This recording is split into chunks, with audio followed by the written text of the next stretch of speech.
Welcome to today's video.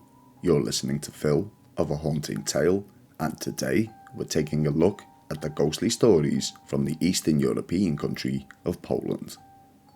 Before we get into the content, I want to please make you all aware, as you may be able to tell, that Polish is not my first language, but I will do my utmost, out of respect, to give the names of any cities, towns, regions, or people their correct pronunciation, and apologies in advance if I mispronounce any.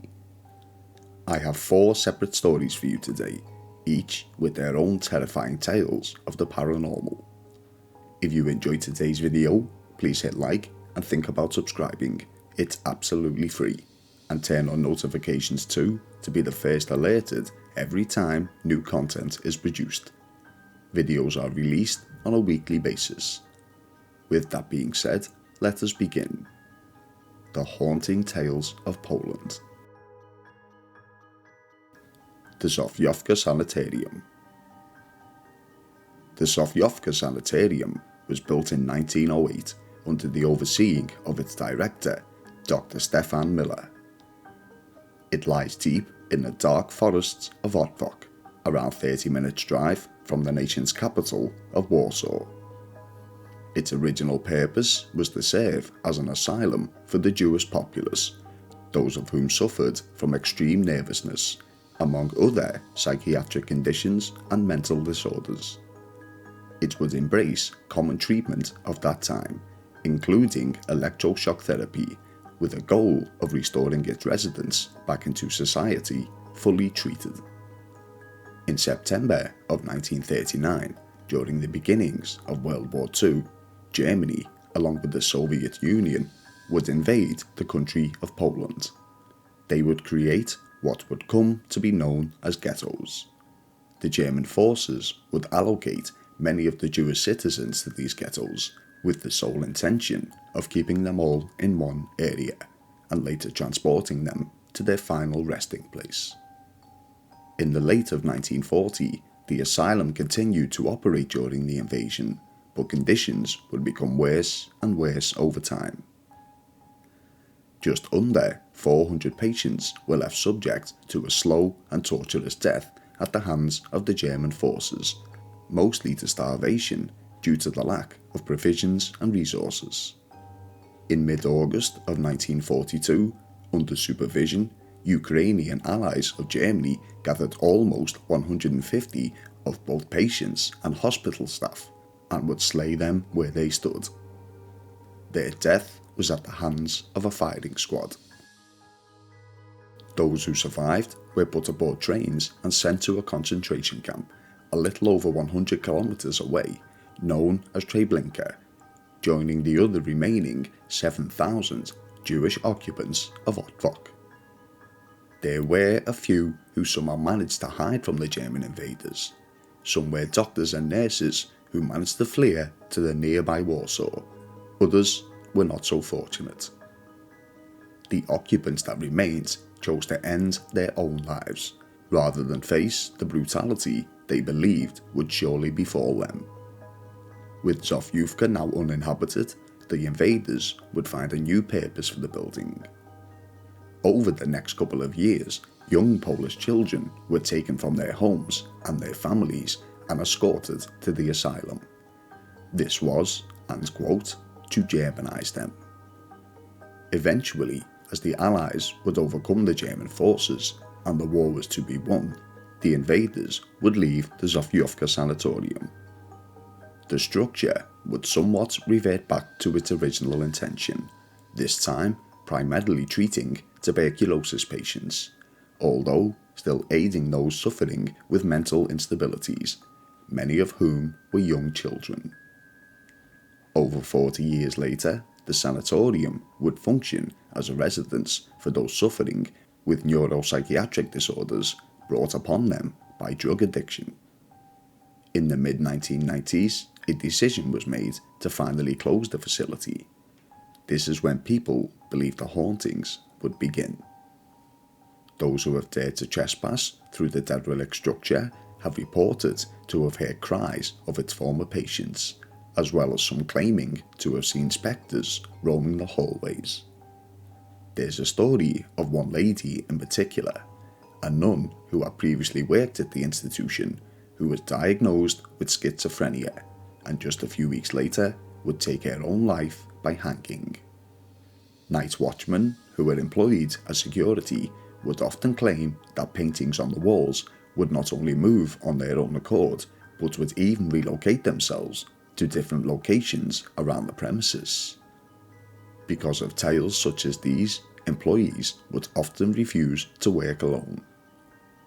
The Zwierzyniecdistrict Sanatorium still stands to this day, deep within the woods of Otwock.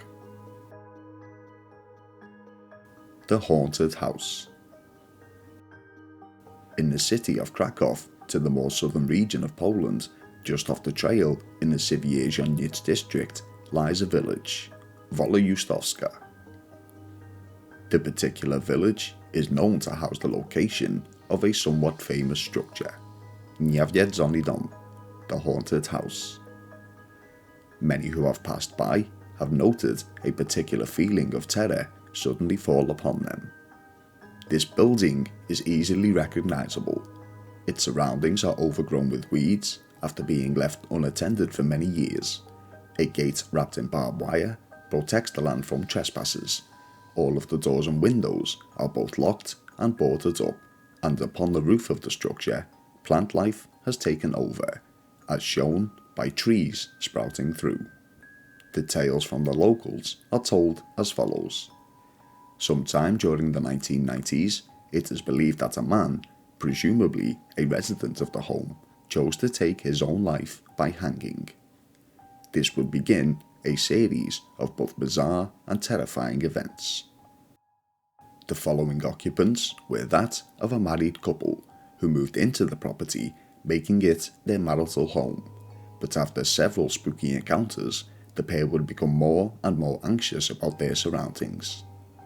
Within only 1 month of living at the home, it was reported that the couple's vehicle seemingly turned its own engine on and plowed straight into the home's garage. The man and wife, feeling that this was the final straw, immediately fled the property, never to return. The next brave occupants were that of a small jewellery company, who would use the residence as a storefront to sell their wares. Things seemed fine at first, but they soon discovered that many of their jewels were being vandalised and in some cases completely crushed. Already knowing of the apparent hauntings, the shop owners couldn't decide whether this was the work of a paranormal entity or that of vandals. One thing that was very peculiar was that the gems were locked up tight in drawers and cabinets, and upon discovery, the containers were still intact. Nobody had broken the locks. And even if this was the work of vandals, why would they choose to destroy the jewels, as opposed to just taking the items for themselves? There were also reports of displayed product just flying off the shelves, all on its own accord. Its final occupants, before the home was closed and sealed up for good, was that of a computing firm. It wasn't long before they would see their equipment being destroyed. Monitors and keyboards would be hurled to the floor, even when nobody was nearby, and said items would burn out, creating small fires. Spontaneous combustion.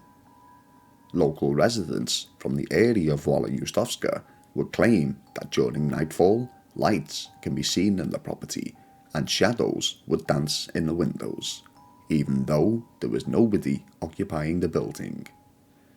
One of the more horrifying claims was that of trespassers discovering the body of an animal, skinned alive.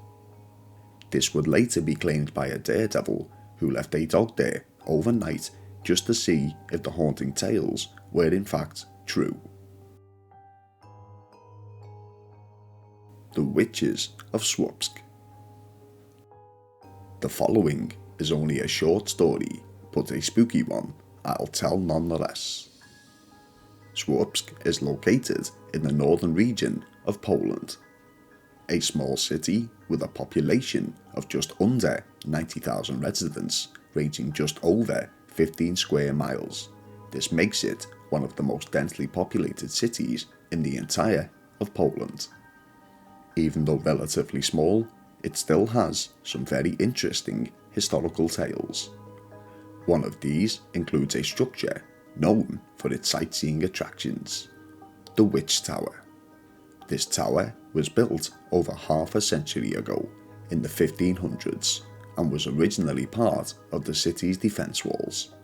Some 200 years later, it was transferred into a prison, now a holding place for women who had been accused of witchcraft. During these times, their hosts would use the facilities as a place to torture their captives, as they would claim in preparation for their deaths. Records show that a total of 18 women unfortunately lost their lives here. It was in the year of 1714 that the establishment would provide its final death sentence to an accused witch, a lady by the name of Anna Kospad, a servant girl of the neighbouring Rove. Legend goes on to say on how visitors can still hear the tortured ladies accused of witchcraft. Some can be heard laughing manically, and some can be heard crying. Many believe that the poor souls still roam the building, having not crossed over to the other side. One who is said to be heard is the voice of Katrine Zimmerman, who went by the alias of Trina Papisten and was burnt at the stake in 1701. The Witch's Tower would become a warehouse in the years to come, but was destroyed in 1945 by Russian troops during the Second World War. It was rebuilt in 1975 and designed as an art gallery, but some say you can still hear the cries of the tortured witches. The disappearing students. The following story is not only one of more recent times, but possibly the most chilling of today's, and is said to be the main inspiration behind the cult movie franchise The Blair Witch Project. A little over 20 years ago, in 2001, a group of students were coming to the end of their academic year. As was common among the youth, they intended to celebrate their completion by entering the forests of Wikowice near Krakow to the south of Poland, and celebrate with a party by lighting bonfires, drinking alcohol, singing and dancing. This party in particular wouldn't end as expected. On that evening, at around 8:30 p.m, the 9 students would encounter a man. He would go on to warn them not to enter the forest as it was too dangerous. Unfortunately, the teens did not listen and proceeded into the woods. This man would be the last to ever see them in person. Several days would pass and not one single student had returned. Friends and family would of course become worried, and soon enough the authorities were involved. According to statements made by the public, it was only after the young group had been missing for a total of 4 days before the police finally launched the search party, although this is unconfirmed. The story tells that due to the police force's lack of both activity and interest in the missing people, their fellow students and friends launched their own search party and headed off into the woods, where the man had last seen the group. Legend goes on to say that the new group, after searching high and low, finally found a piece of evidence that they believed to be the property of one of the missing, a camera. Still unable to find their friends, they would take the camera and have the footage developed. What they would see on those reels terrified them. The pictures would show the forest, right in the area where they found the camera, but it was shrouded heavily by a strange fog, and within the fog was the blurred silhouettes of the missing students, all 9 of them accounted for, but still they were nowhere to be found. Friends, family and fellow members of the student faculty would not give up so easy. They began investigating any information they could find on the woods of Wikowice and discovered that there was some very peculiar history that was tied to the place. It was once believed to be a place where Satanists would perform both rituals and magical rites, some even claiming they were trying to speak to the spirits.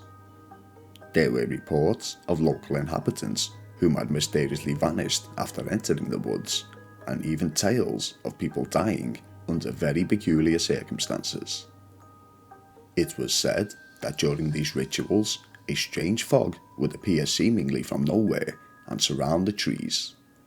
It was believed to be that of a dark presence, capturing the souls of anybody in its vicinity. To this day, the students have never been found.